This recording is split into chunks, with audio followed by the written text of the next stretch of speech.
Hello everyone, welcome to your channel. कैसे हैं आप सब? होप सो सब बढ़िया होंगे। तो गाइस, हमारे चैनल पर चल रही है मॉडर्न हिस्ट्री की भी सीरीज़, जिसमें मैंने आपसे जो है डिस्कस कर लिया था कि किस तरह जो है यूरोपीय कंपनियां जितनी भी हैं वो हमारे भारत में किस प्रकार हमारे भारत में आई। उसके बाद जो है अंग्रेज और फ्रांसीसियों के बीच में जैसे कर्नाटक का युद्ध हुआ, वो मैं आपसे डिस्कस कर चुकी हूँ और इसकी भी प्लेलिस्ट अलग से बनी हुई है। और ये खास तौर पे जो है जो बीए के विद्यार्थी हैं उनके लिए है स्पेशली। ठीक है, लेकिन अगर आप किसी कॉम्पिटिटिव एग्जाम की भी अगर तैयारी कर रहे हैं तो उसके लिए भी बहुत ज़्यादा आपके लिए बेनिफिट रहेगी, क्योंकि हिस्ट्री जो है हर कॉम्पिटिटिव एग्जाम में आ रही है। चाहे आपका सीईटी हो, चाहे आपका एस्टेट हो या कोई अन्य टेट हो, तो हर जगह आ रही है आपकी हिस्ट्री। तो बस वीडियो के एंड तक बने रहेंगे। तो ये रहेगा आज का पार्ट 1। तो इसी तरह जो है हम बक्सर के युद्ध, प्लासी की लड़ाई, इलाहाबाद की संधि और इसके बाद हम करेंगे आंगल मैसूर युद्ध। तो तब ये चैप्टर आपका कंप्लीट होगा। चलिए वीडियो को स्टार्ट करते हैं और इसकी जो है अलग से प्लेलिस्ट बनी हुई है। चलिए, प्लासी के युद्ध की हम जो है सबसे पहले जानेंगे कि पृष्ठभूमि। बक्सर के युद्ध से पहले जो युद्ध हुआ था वो हुआ था आपका प्लासी का युद्ध। तो प्लासी के युद्ध की जो है उससे वहाँ से जो है शुरुआत होती है और किस तरह ये जो है बक्सर के युद्ध जब समाप्त होता है और नींव डल जाती है अंग्रेजों की हमारे भारत में, तो जानते हैं कि प्लासी के युद्ध की पृष्ठभूमि, उसका बैकग्राउंड कैसे था। सबको पता है कि औरंगजेब की मृत्यु हो चुकी थी। औरंगजेब की मृत्यु कब हुई थी? 1707 में हुई थी। ठीक है, इसके बाद जो मुगल शासक जितने भी औरंगजेब के बाद आए हैं वो सत्ता संभालने में बिल्कुल भी सक्षम नहीं थे। ठीक है, अगर वो सत्ता को नहीं संभाल पा रहे हैं तो इसका मतलब यही है कि उसके बाद तो पतन होना ही है। ठीक है, तो पतन यहाँ से इनका हो जाता है शुरू। जो जो भी क्षेत्र मुगलों ने अपने टाइम में जितने भी जीते थे, ठीक है, और जो क्षेत्र उन्होंने जीते थे उनमें से जितने ज़्यादातर क्षेत्र थे वो खुद को ना फ्री करने में लगे होते, स्वतंत्र करवाने में ना वो जुट चुके थे। ठीक है, बात को समझेगा। जितने भी मुगलों ने क्षेत्र अपने शासन में जितने भी जीते हैं और उसमें से ज़्यादातर क्षेत्र जो हैं वो खुद को स्वतंत्र कराने में जुट गए थे और बंगाल उनमें से एक था। बंगाल रहा सफल। बंगाल ने क्या किया? खुद को क्या करवा लिया? आज़ाद करवा दिया। उस समय जो बंगाल का क्षेत्र था, सिर्फ जो आज के जो वर्तमान भारत का जो बंगाल क्षेत्र है उसके जितना नहीं था। ध्यान रखिएगा, उतना नहीं था जो आज का हमारा बंगाल क्षेत्र है। उस समय क्या था? उस समय था उड़ीसा भी था, बिहार भी था और बांग्लादेश, जो वर्तमान का बांग्लादेश है। इन तीनों को मिला के यानी कि BBU, ठीक है, बांग्लादेश, बिहार, उड़ीसा, इन तीनों को मिला के जो है ना उस समय बंगाल का क्षेत्र बनता था। उड़ीसा, बिहार, बांग्लादेश, और उस समय क्या कहा जाता था? उसे बंगाल कहा जाता था। ठीक है, अब एक खास बात कि ऐसा क्या था बंगाल में कि जो अंग्रेज हैं उनकी तरफ अट्रैक्ट हुए। तो बंगाल क्षेत्र से जो सबसे ज़्यादा उत्पादन होता था वो होता था वस्त्रों का और कपास का। ये दोनों ही बहुत ज़्यादा इम्पोर्टेंट है। ठीक है, अब जानते हैं हिस्ट्री की कैसे कैसे वो यहाँ तक पहुँचे और क्या क्या हुआ। 1717 की बात है। उस समय जो एक मुगल शासन था, शासक का नाम है आपका फर्रुखशियर। तो उस टाइम में मुगलों का शासन चल रहा था। शासक का क्या नाम है? फर्रुखशियर। अंग्रेजी ईस्ट इंडिया कंपनी को इसने क्या किया? पूरे बंगाल क्षेत्र में, जो अभी अभी हमने पढ़ा है, पूरे बंगाल क्षेत्र में 3000 रुपये वार्षिक करके जो है कहा कि शुल्क प्रदान करो, करके शुल्क के बदले में आपको मुक्त व्यापार की क्या मिल जाएगी? अनुमति मिल जाएगी। यानी आप साल के सिर्फ 3000 रुपये दो और जो है आप यहाँ पर आकर क्या कर लो? आप अपना व्यापार कर लो बंगाल क्षेत्र में। किसने कहा था? फर्रुखशियर ने कहा था। कब कहा था? 1717 में। ठीक है, इतना आपको समझ आया? आगे बढ़ते हैं।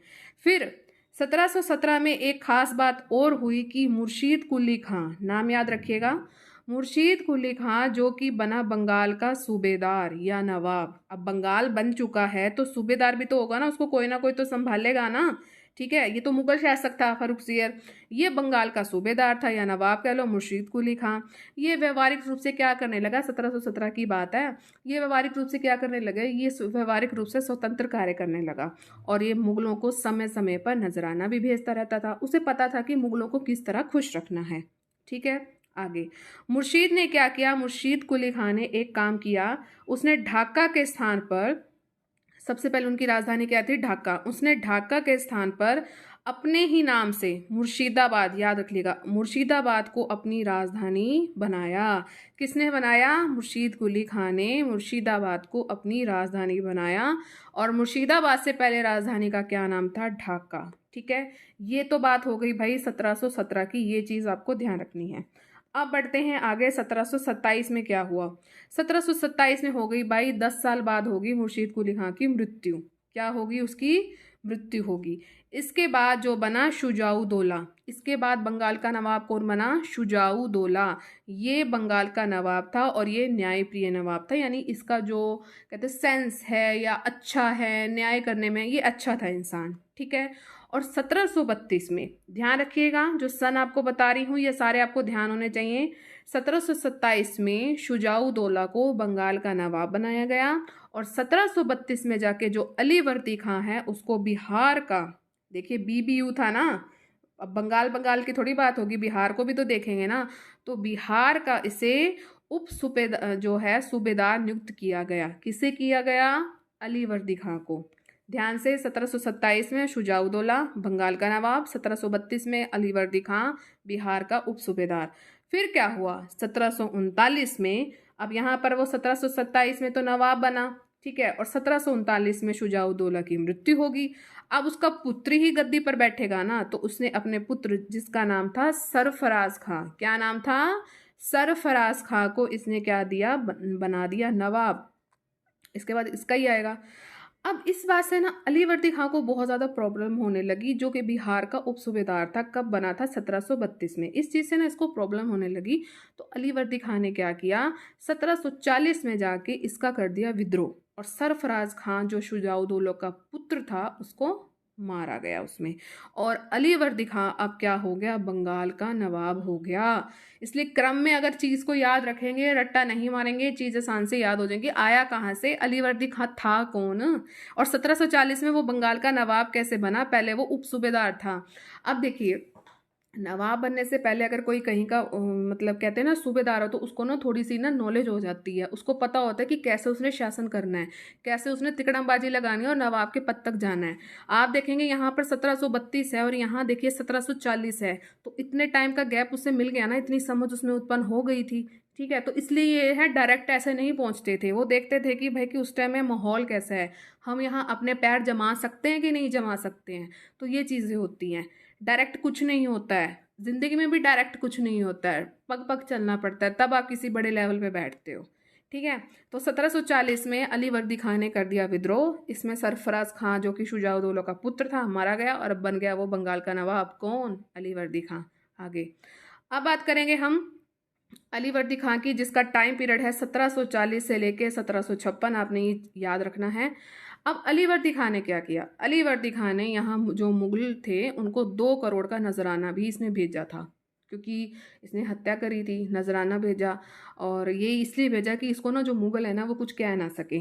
ठीक है, 1740 की बात हो रही है, उस समय भी शासक था, तो वो चाहता था कि मुझे ना कुछ कहे ना, तो मुगलों ने भी इसका जो नजराना था, जो 2 करोड़ दिए थे, उसको स्वीकार कर लिया था। ठीक है, अब जो अलीवर्दी खां है वो स्मूथली अपनी जो है बंगाल की शासन व्यवस्था को संभालने लगा, और जो ये अंदर ही अंदर वो ये चीज़ देख रहा था कि वो बंगाल को ना मुगलों से आज़ाद क्षेत्र बनाने का प्रयास करता रहा, अंदर ही अंदर, पता नहीं लगने देता था उनको, कि वो यूँ चाहता था कि 2 करोड़ तो चलो दे दिए, अब वो चाहता था कि मुगलों से ना मैंने बंगाल को ना आज़ाद करवाना है, चाहे कुछ भी हो जाए। वो अंदर ही अंदर ये प्रयत्न कर रहा था, क्योंकि जो अंग्रेजी ईस्ट इंडिया कंपनी है उनको भी तो बंगाल में मुगलों की तरफ से मुक्त व्यापार की अनुमति मिली थी, पढ़ा है ना हमने, तो उसको उनको भी मिल गई थी, तो भी वे अपने जो है व्यापार का विस्तार बंगाल में बढ़ चढ़ कर वो भी कर रहे थे। और वो ये चाहता था कि मुझे जो बंगाल को क्या करवाना है?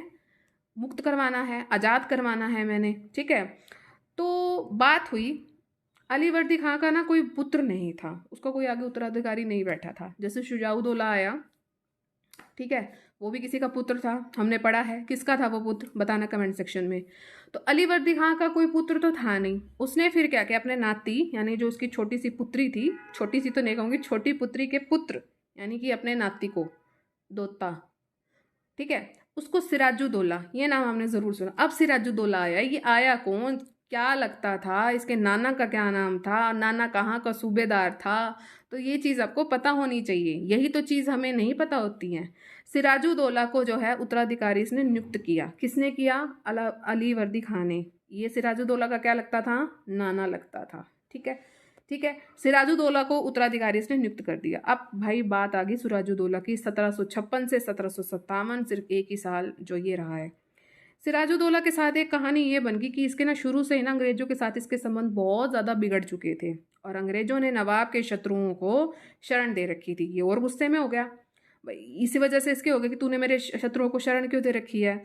और नवाब के मना करने के बाद भी बस्तियों का ये दुर्गीकरण कर रहे थे। कौन? अंग्रेज। इसे और गुस्सा आ गया, गुस्से में ये बहुत आग बबूला हो गया। तो इसने क्या कर दिया, सिराजुद्दौला ने 15 जून, डेट याद रखेंगे, 15 जून 1756 को कलकत्ता स्थित फोर्ट विलियम पर इसने कर दिया आक्रमण। ये गुस्से गुस्से में इसने आक्रमण कर दिया कलकत्ता में फोर्ट विलियम पर। 5 दिन तक ये युद्ध चलता रहा। 15 जून में किया, 5 दिन तक ये युद्ध चलता रहा। और 20 जून को क्या हुआ? 20 जून को ये हुआ कि इसने 1756 को फोर्ट विलियम पर इसने अधिकार कर लिया। किसने? सिराजुद्दौला ने। ठीक है। और जो अंग्रेज थे, जो इसकी बात नहीं मान रहे थे, इसने अंग्रेजों ने इसके शत्रुओं को शरण भी दी, बस्तियों का उन्होंने दुर्गीकरण भी किया। अंग्रेज फुल्टा नामक टापू में ये चले गए थे, वहाँ से ये चले गए थे। आपने इतनी चीज़ याद रखनी है।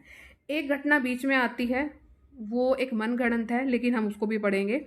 एक घटना आती, काल कोठरी की घटना हुई थी। ये भी 20 जून 1756 को हुई थी। और इस घटना को जो उल्लेख किया एक अंग्रेज अधिकारी था, हॉलवेल, उसने एक घटना का ना उल्लेख किया था और उसने ये कहा था कि 20 जून की जो रात्रि है ना, जो नवाब था उसने क्या किया था, 146 अंग्रेज बंदियों, जो बंदी थे, उनको कोठड़ी में ना इसने बंद कर दिया था।